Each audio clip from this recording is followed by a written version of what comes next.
All right, so let's look at this problem. Let's see the shear moment diagram for this problem. Now, throughout the day today, I think I'm not going to go through the statics with you.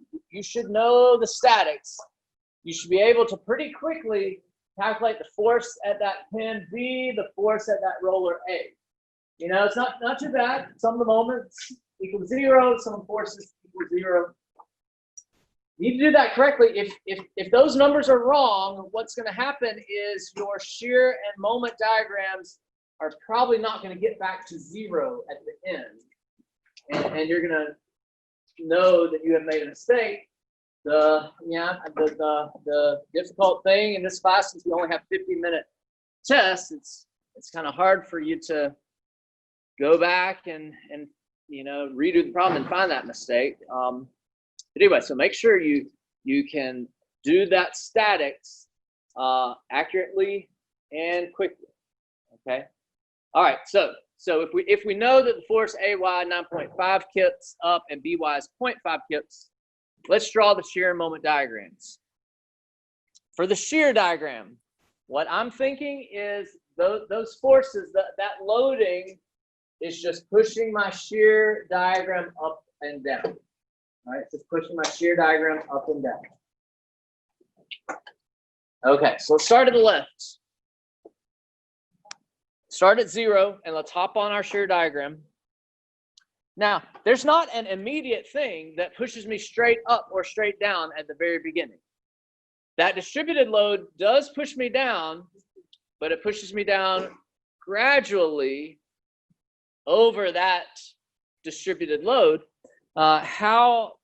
So I start here and I start getting pushed down by that distributed load. From here to here, from 0 to 5, how far does it push me down? Well, that distributed load is 2 kips per foot. You know, from the statics part of it, I replaced that with a 10 kip. So this is like 10 kips. It pushes me down by 10 kips. So I'm down here at -10. So then I need to ask myself, did I go linear? Did it curve? The loading is the slope of V. It pushes me down by 2, by 2, by 2, by 2, by 2, by a uniform 2. And so this would be linear. This would be linear. Use use your student ID or something. Make sure it's linear, or even write linear, so that I know that you know that it's linear. And label that -10. All right, then what happens? Then 9.5 pushes it straight up immediately, 9.5. If I was down there at -10, I go to what? -0.5, right? I go up by 9.5. All right, then there is nothing between there and there. So it stays at 0.5. That should be horizontal, stays at 0.5. This moment does nothing to the shear diagram. It does nothing to the shear diagram. I just keep on going. Draw that with your student ID, straight edge. And then I go up. Yes, yes. Up 0.5, I'm back at 0. It's a good sign that you did it correct when you get back to 0. So that's a shear diagram. If you get stuck, maybe you could cut it and solve for V and M to double check that you get the V right there. You can write equations for these sections. We can have an equation for that section from 0 to 5, and an equation from that section, and then we could take the integral to get M. I don't prefer that way. I like the way we do it. All right, so there's my shear diagram. I need units somewhere. This is in kips. All right, now the moment diagram. Now the moment diagram. The moment diagram, I'm thinking 3 things for my moment diagram. I'm thinking if I see a moment, it pushes it straight up or straight down immediately. So when I get to this point right here at 10 feet, clockwise pushes it up. And it's because it's the internal moment. that we're drawing, but just know and memorize. Clockwise pushes it up. All right, so that 3 things I'm looking for. 1, a moment, a concentrated moment pushes it immediately up or down.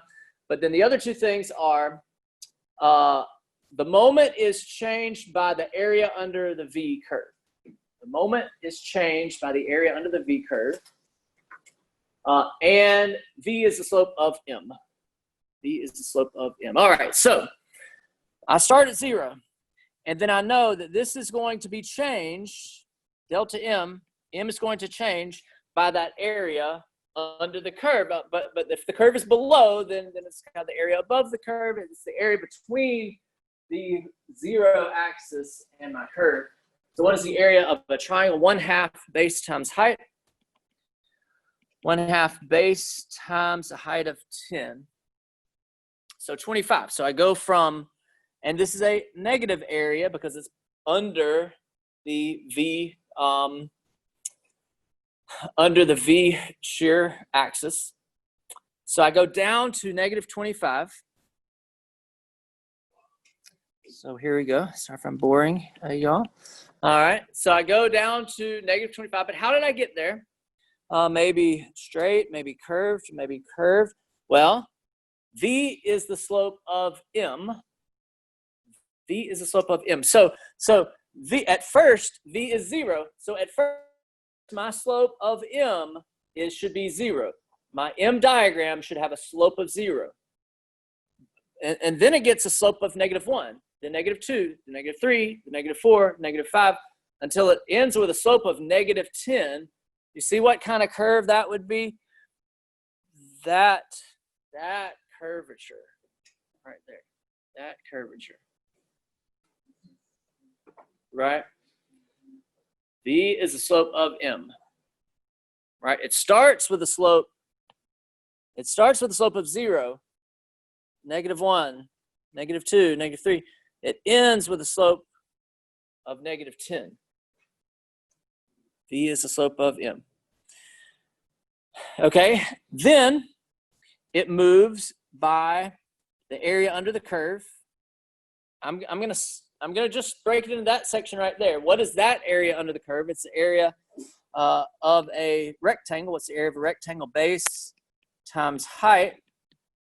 So 5 times 0.5. So 2.5.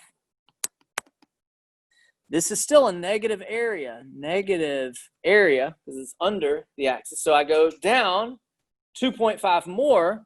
So where am I? Negative 27.5. And then how did I get there? Straight, is it curved? V is the slope of M, right? V is the slope of M. And so this would have a slope of -0.5, -0.5, -0.5, a constant slope. This should be linear, straight line with a constant slope. Also, let's kind of step back and look at this here. You know that we're kind of, one is the integral of the next, is the integral of the next. Here we have a uniform distributed load creates a linear shear and a curved M, right? It goes from uniform to linear to curve. Here, we've got nothing up there, uniform, linear. You see how it kind of gets more complicated by if it's nothing to a constant to an x squared to an x cubed. So just kind of taking a step back and looking at over all that. Okay, one too many. So this was linear right there. Then I immediately clockwise 30, clockwise pushes my internal moment diagram up 30.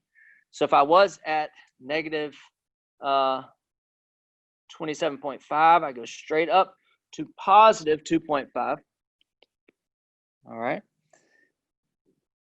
And then this area is still a negative area. Base times height, base 5, height 0.5, 2.5. I go down 2.5. Yes, yes, yes. Right. That brings me back to 0. How did I go? B is the slope of M. That should be linear, straight line. Straight line.